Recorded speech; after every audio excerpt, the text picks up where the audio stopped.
আসসালামু আলাইকুম। এবিসি আন্তর্জাতিক খবরে আপনাকে স্বাগতম। শুরুতেই সংবাদ শিরোনাম, এরপরেই বিস্তারিত। পুরো মধ্যপ্রাচ্য জুড়ে বাজছে তৃতীয় বিশ্বযুদ্ধের দামামা, আর এরই মধ্যেই আমাদের হাতে এসে পৌঁছেছে গুরুত্বপূর্ণ আন্তর্জাতিক সংবাদ। শুরুতেই শিরোনাম। গ্রোসির মুখে ইসরায়েলের পারমাণবিক অস্ত্রের স্বীকারোক্তি অত্যন্ত গুরুত্বপূর্ণ বলে মন্তব্য ইরানের। পরেই জানাবো, সেনাবাহিনীকে জাবাল আল শেইকে থাকার জন্য প্রস্তুত থাকতে হবে, ইসরায়েল কাদস এর বার্তা। এদিকে সিরিয়ার অবকাঠামো ধ্বংসের নেশায় মেতে উঠেছে আমেরিকা ও ইহুদিবাদী ইসরায়েল, আইআরজিসির বিবৃতি। জানিয়ে দিব, প্রতিরোধ ফ্রন্টের প্রতি সমর্থন ইরানের সবচেয়ে গুরুত্বপূর্ণ ও অগ্রাধিকার ভিত্তিক কৌশল, পার্লামেন্ট অধিবেশনে জানালেন স্পিকার। এবং সর্বশেষ জানাবো, ইউক্রেনকে নতুন করে সহায়তার ঘোষণা যুক্তরাষ্ট্রের। এতক্ষণ শুনছিলেন সংবাদ শিরোনাম, এবারে বিস্তারিত। তবে তার আগে প্রতিদিনের আপডেট আন্তর্জাতিক সংবাদ সবার আগে পেতে ভিডিওটিতে একটি লাইক দিয়ে চ্যানেলটি সাবস্ক্রাইব করার অনুরোধ রইল। গ্রোসির মুখে ইসরায়েলের পারমাণবিক অস্ত্রের স্বীকারোক্তি অত্যন্ত গুরুত্বপূর্ণ বলে মন্তব্য ইরানের। ইরান বলেছে, ইহুদিবাদী ইসরায়েলের কাছে পারমাণবিক অস্ত্র রয়েছে বলে আন্তর্জাতিক পরমাণু শক্তি সংস্থা বা আইই এর মহাপরিচালক যে স্বীকারোক্তি দিয়েছে তা এই সংস্থার দায়িত্ব বহুগুণে বাড়িয়ে দিয়েছে। তেহরান বলেছে, এখন আইএইকে ইসরায়েলের পারমাণবিক অস্ত্র ধ্বংস এবং তেল আবিবকে পরমাণু অস্ত্র বিস্তার রোধ চুক্তি বা এনপিটি স্বাক্ষরে বাধ্য করতে হবে। ইরানের অন্যতম উপপররাষ্ট্রমন্ত্রী কাজেম গারিবাবাদি নিজের অফিসিয়াল এক্স পেজে দেওয়া এক পোস্টে এই আহ্বান জানিয়েছেন। ইহুদিবাদী ইসরায়েলের কাছে 200 থেকে 400টি পারমাণবিক অস্ত্র রয়েছে বলে ব্যাপকভাবে ধারণা করা হলেও তেল আবিব বিষয়টি এখনও স্বীকার বা অস্বীকার করেনি। Rafael Grossi Nobel peace prime ফোরামে দেওয়া ভাষণে ইরান ও ইসরায়েলের মধ্যকার উত্তেজনা প্রসঙ্গে কথা বলতে গিয়ে ইসরায়েলের কাছে পারমাণবিক অস্ত্র রয়েছে বলে ইঙ্গিত দেন। তিনি ইসরায়েলের কাছে এই গণবিধ্বংসী অস্ত্র রয়েছে বলে উল্লেখ করার পাশাপাশি ইরান পারমাণবিক অস্ত্র তৈরি করার চেষ্টা করছে বলে দাবি করেন। গ্রাসি বলেন, একদিকে ইসরায়েলে পারমাণবিক অস্ত্রের অনুমিত উপস্থিতি লক্ষ্য করা যাচ্ছে এবং অন্যদিকে ইরানে পারমাণবিক অস্ত্র বিস্তারের সত্যিকারের ঝুঁকি বাড়ছে। এ সম্পর্কে গারিবাবাদি আরো বলেন, আইএ এর কোনো মহাপরিচালক যে এই প্রথমবারের মতো স্বীকার করলেন ইসরায়েলের কাছে পারমাণবিক অস্ত্র রয়েছে, এটি একটি অতি গুরুত্বপূর্ণ বিষয়। এই বিষয়টি তার এবং আইএ এর দায়িত্ব বহুগুণে বাড়িয়ে দিল। ইরানের এই উপপররাষ্ট্রমন্ত্রী আরো বলেন, নিছক স্বীকারোক্তির যথেষ্ট নয়, এখন তাকে অপরাধী ইসরায়েলের পারমাণবিক অস্ত্রের নিন্দা জানাতে হবে এবং এই অস্ত্র ধ্বংস করার উদ্যোগ নিতে হবে। একই সঙ্গে পরমাণু অস্ত্র বিস্তার রোধে চুক্তি স্বাক্ষর করতে তেল আবিবকে বাধ্য করতে হবে। পাশাপাশি ইরান পারমাণবিক অস্ত্র তৈরির চেষ্টা করছে বলে গ্রোসি যে দাবি করেছেন তার তীব্র নিন্দা জানান গরিবাবাদি। তিনি বলেন, কথিত সম্ভাবনা ও ধারণার ভিত্তিতে তিনি রাজনৈতিক নেতাদের মতো রাজনৈতিক উদ্দেশ্য প্রণোদিত বক্তব্য দিতে পারেন না। সেনাবাহিনীকে জাবাল আল শেইকে থাকার জন্য প্রস্তুত থাকতে হবে, ইসরায়েল কাদস।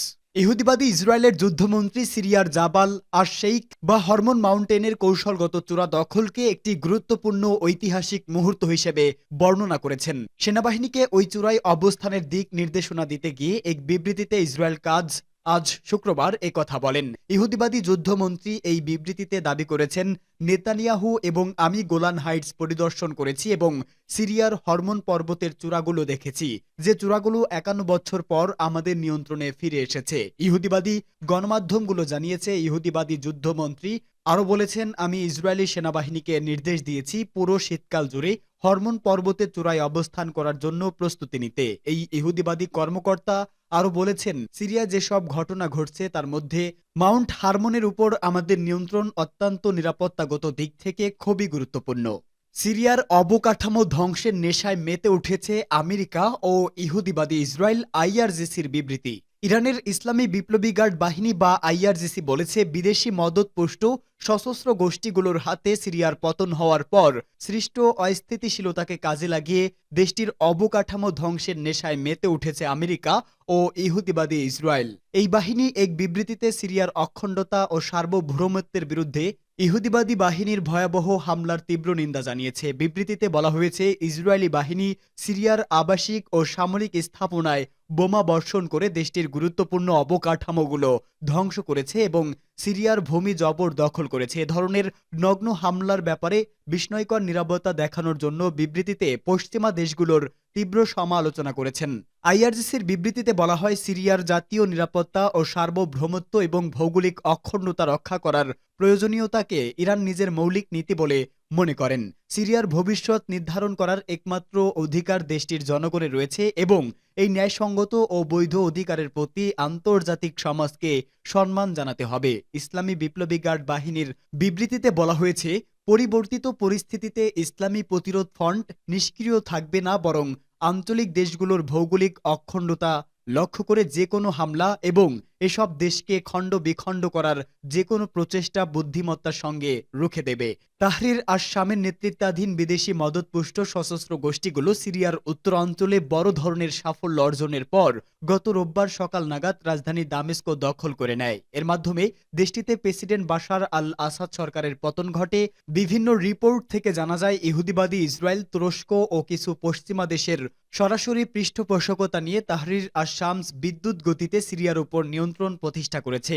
ইরানের সর্বোচ্চ নেতা আয়াতুল্লাহ উজ্জামা খামেনি এক ভাষণে বলেছেন, সিরিয়ার সাম্প্রতিক ঘটনা প্রবাহে প্রতিবেশী একটি দেশের সরকারের গুরুত্বপূর্ণ ভূমিকা ছিল, তাতে কোনো সন্দেহ নেই, কিন্তু এর পেছনে মূল ষড়যন্ত্র এবং চালাকি শক্তি হিসাবে কাজ করেছে আমেরিকা ও ইহুদিবাদী ইসরায়েল।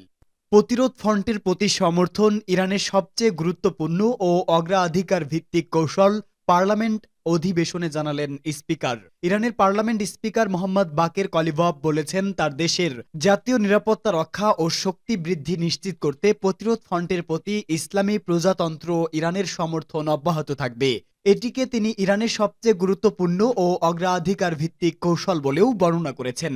কলিভভ পার্লামেন্ট অধিবেশনে দেওয়া এক বক্তব্যে আরও বলেন, ধর্মীয় ও জাতীয় দায়িত্ব হিসাবে ইরান প্রতিরোধ ফ্রন্টের প্রতি নিজের সমর্থনের কথা দ্ব্যর্থহীন ভাষায় ঘোষণা করেছে।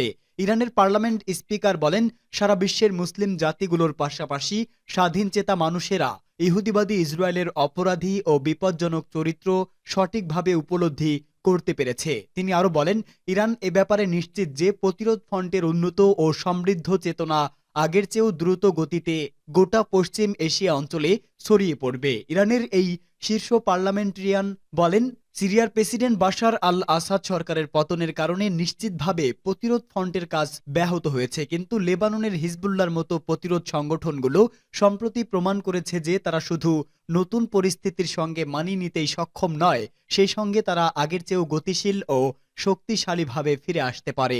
মোহাম্মদ বাকের কলিভভ বলেন, শীর্ষ হিজবুল্লাহ কমান্ডারদের শাহাদাত সত্ত্বেও সংগঠনটি ইহুদিবাদী ইসরায়েলকে পরাজয় মেনে নিয়ে লেবাননে যুদ্ধবিরতি চুক্তি স্বাক্ষর করতে বাধ্য করেছে। ইউক্রেনকে নতুন করে সহায়তার ঘোষণা যুক্তরাষ্ট্রের। ইউক্রেনের জন্য নতুন করে আরও 500 কোটি মার্কিন ডলারের সামরিক সহায়তা ঘোষণা করেছে মার্কিন যুক্তরাষ্ট্র। নবনির্বাচিত প্রেসিডেন্ট ডোনাল্ড ট্রাম্পের কার্যভার গ্রহণের আগে ওয়াশিংটন কিয়েভকে শক্তিশালী করার জন্য এই সহায়তা ঘোষণা করল। এএফপির প্রতিবেদনে বলা হয়, বৃহস্পতিবার এক বিবৃতিতে মার্কিন পররাষ্ট্রমন্ত্রী অ্যান্টনি ব্লিংকেন বলেছেন, রাশিয়ার চলমান আক্রমণের বিরুদ্ধে ইউক্রেনকে রক্ষার জরুরিভাবে প্রয়োজনীয় অস্ত্র ও সরঞ্জামের জন্য একটি উল্লেখযোগ্য প্যাকেজ। বিবৃতিতে বলা হয়, ঘোষিত প্যাকেজের মধ্যে রয়েছে high mobility artillery rocket system, artillery গোলাবারুদ, ড্রোন, সাজোয়াজান, রাসায়নিক, জৈবিক, রেডিওলজিক্যাল এবং পারমাণবিক হামলা থেকে রক্ষার অন্যান্য সরঞ্জাম। রিপাবলিকানদের পক্ষ থেকে বলা হচ্ছে, ডোনাল্ড ট্রাম্পের প্রশাসন সম্ভবত ইউক্রেনে সহায়তা কমিয়ে দেবে। প্রায় 3 বছর আগে রাশিয়ার আক্রমণের পর থেকে ওয়াশিংটন ইউক্রেনকে সমর্থন দিয়ে আসছে। চলতি মাসের শুরুতে ইউক্রেনের নিরাপত্তার জন্য আমেরিকা নতুন করে 72 কোটি 50 লাখ মার্কিন ডলার এবং 98 কোটি 80 লাখ মার্কিন ডলারের সামরিক সহযোগিতা ঘোষণা করেছে। ট্রাম্প বারবার কিয়েভের জন্য মার্কিন সহায়তার সমালোচনা করেছেন, তাই বিদায়ী মার্কিন প্রশাসন ইউক্রেনে যতটা সম্ভব সাহায্য দিয়ে যাওয়ার চেষ্টা করছে।